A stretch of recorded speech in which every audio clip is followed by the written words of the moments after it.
Hi, this is Michael Buffer, and let's get ready for Bayloric TV.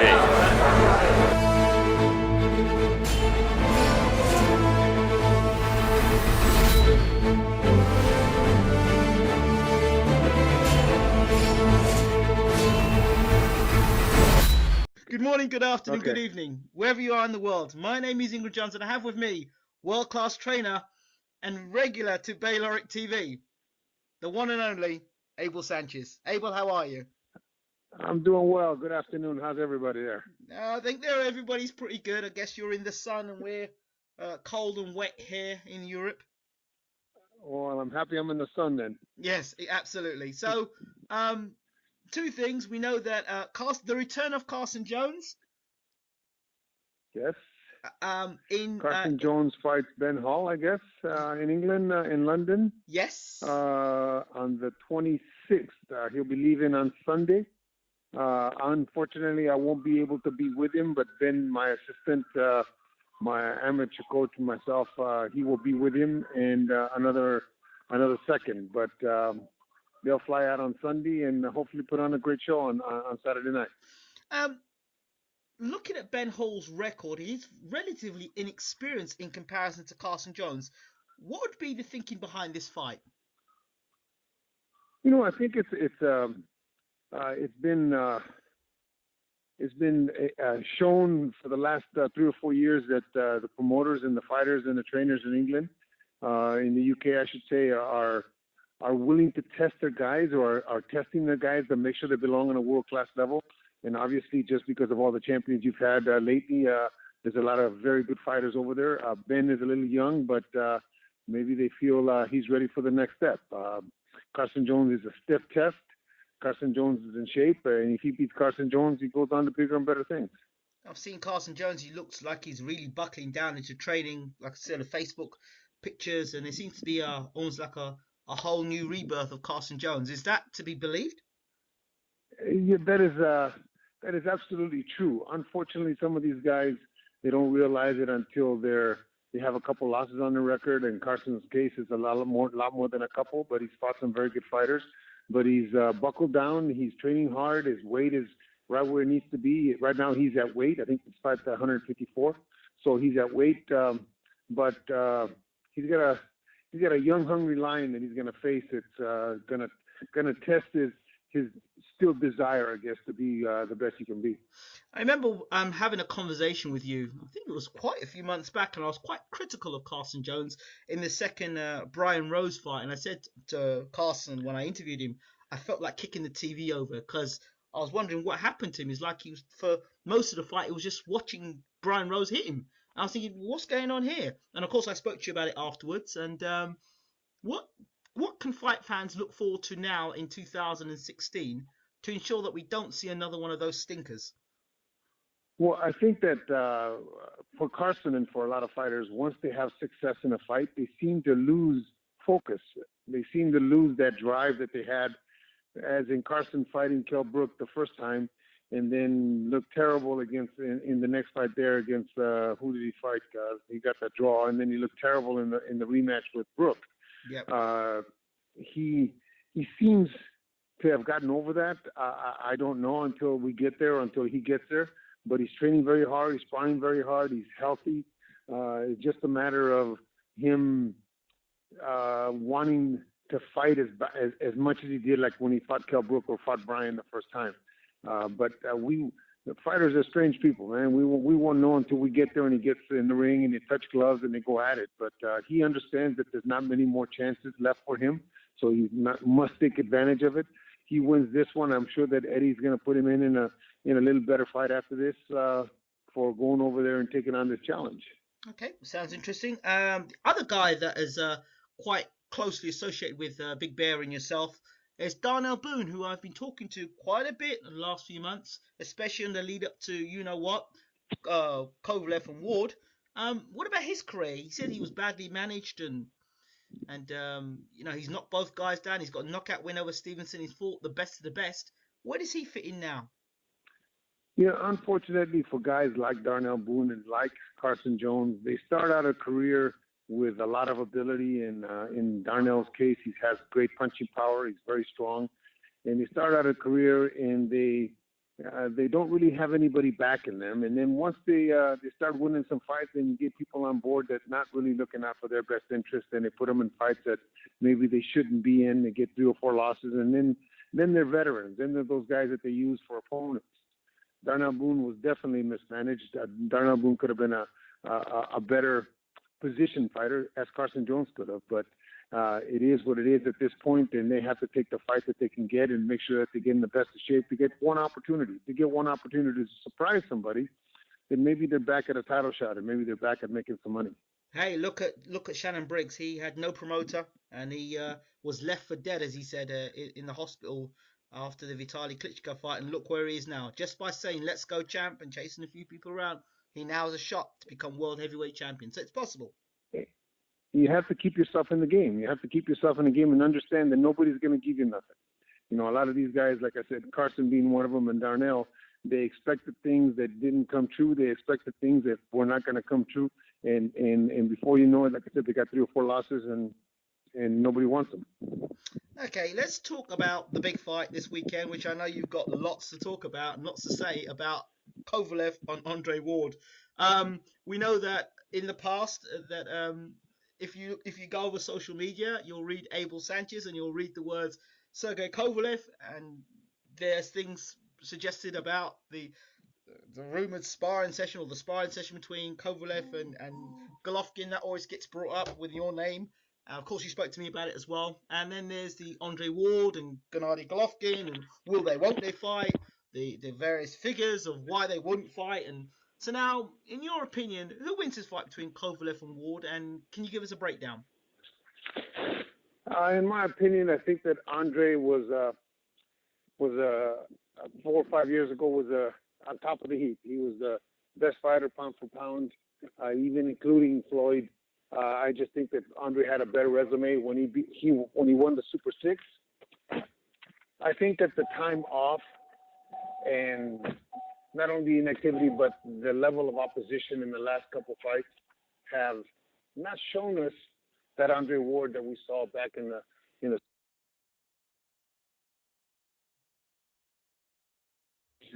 and was the number 1 guy. At this point, not having any of that opponents that are going to make him better, I think that Kovalev wins a decision. I think that Kovalev now has been the busier guy. Kovalev is a top guy right now, and he's a bigger guy and he's a stronger guy. I think that he outboxes him from the outside like he did Hopkins and wins a lackluster decision. If you were training Ward, what would you be telling Ward to do against Kovalev? Well, he's got a great trainer. First of all, he's got a great trainer in Virgil Hunter, and I think that Virgil will have a great game plan for him. And I think that if they go at Kovalev the way that he did it at what's his name, Alan Green, then I think that he has a great chance of beating him. But he's going to have to get inside. He's going to have to rough up Kovalev and piss him off. And Andre can't do that, but Kovalev's game plan, I'm sure, will be to keep him on the outside, because Andre on the inside is more effective than he is on the outside. Absolutely, absolutely. Your thoughts on the fact that Andre Ward moving up, he's fought the better fighters from the Super Six, the Kessler, the Abraham, the Froch. Is there any chance that Andre Ward could be saving his best until that fight? You know, I don't think that Andre has done enough to bring that guy back. That guy that fought those fellows that you just mentioned was great. No doubt about it. He was the best in the division, the best at the moment. He beat the best that were in his division and beat him handily. But I don't think that he has come back to that level yet. When we had the Barrera fight, I made mention in the press conference, and people scoffed at it, that I thought he needed another couple fights, just like the Barrera fight, where he's challenged to do things that are there, but he hasn't brought him out yet. And then he fights a guy like Alexander Brand, who gave him nothing, prepared him for nothing. So for that reason, I think that Kovalev has a great chance of winning a decision. Okay, finally, and again, this is social media, and I don't know how much of this is true, or how much of this is talk, or how much of this is just rumor. There's a story going around about Gennady Golovkin possibly wanting to fight Pacquiao, as stupid as it sounds. How much seriousness is in that? Well, first of all, it's not Gennady Golovkin that's saying that. It's not Gennady Golovkin's team that's saying that. The one that mentioned that originally was Bob Arum, and that's Manny Pacquiao's promoter. As weird as it sounds, if that fight can be put together and Manny wants it and they're willing to settle on the weight and Golovkin's brain trust decides that that's a fight for us because there's nothing else and it's there and it's a possibility, I think it's worth discussing. It's worth discussing because it's not us calling Manny out. Manny wants the challenge. If Bob wants a challenge, Bob wouldn't have said it if Manny had not agreed to it. Okay, people are saying that Canelo's too big for Manny, but he was big enough for Floyd. I don't understand the discussion. Well, I think that the reason people are saying that he's too big for Manny Canelo is because Canelo blows up to 185, 190 pounds by the time fight time. Golovkin is not one of those. So that could be the basis why they're saying that. Golovkin goes up to 170 pounds as shown, 169 as shown on all the weights from HBO.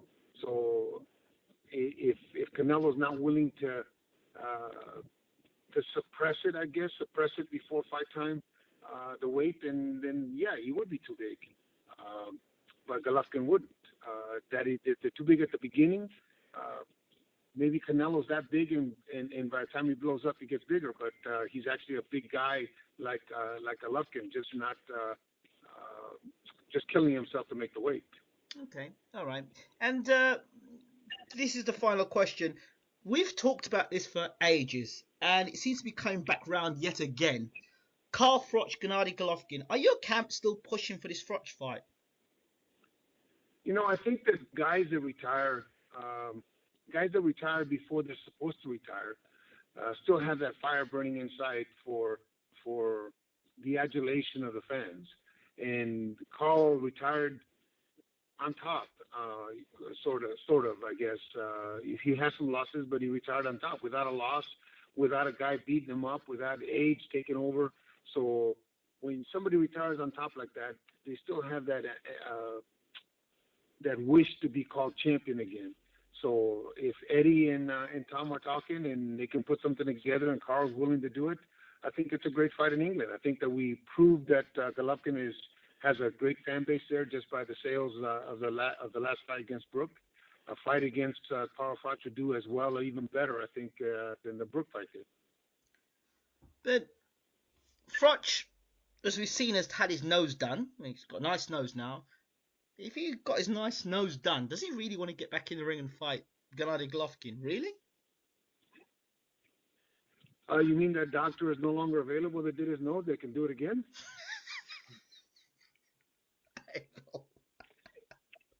So you guys are pushing. Saying, Listen. You've been pushing. Those are things that can be fixed. Listen, you've been pushing this Carl Froch agenda for so long. I mean, you really have. Let me tell you something. About 3 years ago, 4 years ago maybe, Tom Loeffler came to me and asked me who I thought were the most difficult fights for us and what Golovkin would do and how he would do in the fights. I said at 154, obviously Floyd is the toughest fight because he's undefeated. He's the best in the world, and he's still the best in the world in my eyes right now, even though he's retired because nobody's been able to beat him. At 160, I said to Tom, there's nobody who's going to go 12 rounds with Golovkin. Nobody. He'll knock everybody out in 160-pound division. At 168, there was three guys that I thought would give us difficulties, but Golovkin would eventually win. Knockout, I don't know, but win. And one of them I said was Andre Ward because he's a brilliant boxer and a great technician. The second one was Chavez because of his size. And the third one was Carl Froch because of his handsy style where he's so awkward and long-armed. And like I said to Tom, those are the three guys at 168 68 that I thought would be difficult for us. Not that we wouldn't beat them, but they would be difficult. But I kept talking about it because I truly believe that to this day, that I think Carl Froch is one of the guys, because of his style, that would make it a difficult fight for us. But you've got James DeGale and Badu Jack. Assuming DeGale proves that he is the number one in the world and he beats Badu Jack and unifies the division, is that a fight that you would accept? Absolutely. James DeGale has proven that in not only in the winning the title, but in the fight after, and in this fight against Badu Jack. If he beats Badu Jack, now you're talking about two belts. You're talking about two belts that could be on the way to unification of that division. Gilberto Ramirez has expressed an interest, so that'd be the third belt. So DeGale being that English fighter that's still active, for us would be a great challenge going back to England and filling up the stadium like Carl did, even if it's not against Carl, but against James DeGale. Okay. And Ward beating Kovalev, and Ward says, come on, let's have it, Gennady. Would you move up to two weight divisions and fight Ward? I think that's something that is going to happen eventually if he happens to be whoever wins. I think that's a fight that's out there for Golovkin. I don't know if it's in the near future. I think that that's a fight that would have to be discussed amongst the managers and the promoters. But it's a possibility, of course. Look, boxing is looking for those big fights. Boxing is looking for that next Floyd. Boxing is looking for that guy, and if it's Golovkin, he's going to have to do those kind of fights. But again, it's not something that I would be the one saying yes or no. It'd be everybody has to get together, and Gennady's got to be willing to give up the weight. He walks around at 161, 62 in the gym 2 or 3 weeks before the fight, so 175 is a lot of weight. But if he's willing to do it, he's the one stepping through the ropes. Okay, well, you know that I can jump on you about things. 175 moving up 2 weight divisions. Kell Brook moved up 2 weight divisions to fight Gennady, and moving up and taking challenges. Floyd's moved up 1-2 weight divisions to chase greatness. Is Golovkin and his team prepared to jump 2 weight divisions to chase greatness? I am sure he is, but remember this: we are not the ones asking for it. Brook is the one that was asking to move up. We are not the ones that are asking for it. They're asking us to move up. Floyd Mayweather moved up by choice, okay, because he felt he needed to conquer other fields. We're not asking to move up. We're asking to finish our 4 belts. Once we finish our belts, and of course, the talk is there. 168 would be probably the first stop. I don't think he would go all the way to 175 right off the bat, because there's other things to conquer at 168. Imagine being a unified champion at 160 and then moving up and being a unified champion at 168. So all those things have to be things that are in Golovkin's mind as far as what he wants to accomplish in boxing. Not just win one title, but dominate the division. And if 175 pounds is the next one, then so be it. He's only 35. We got 5 years. Abel Sanchez, as always, thank you so much for an entertaining interview. And as always, we love talking to you. Thank you very much, Ingram. We'll see you later. Take care. Have a great day. All the best.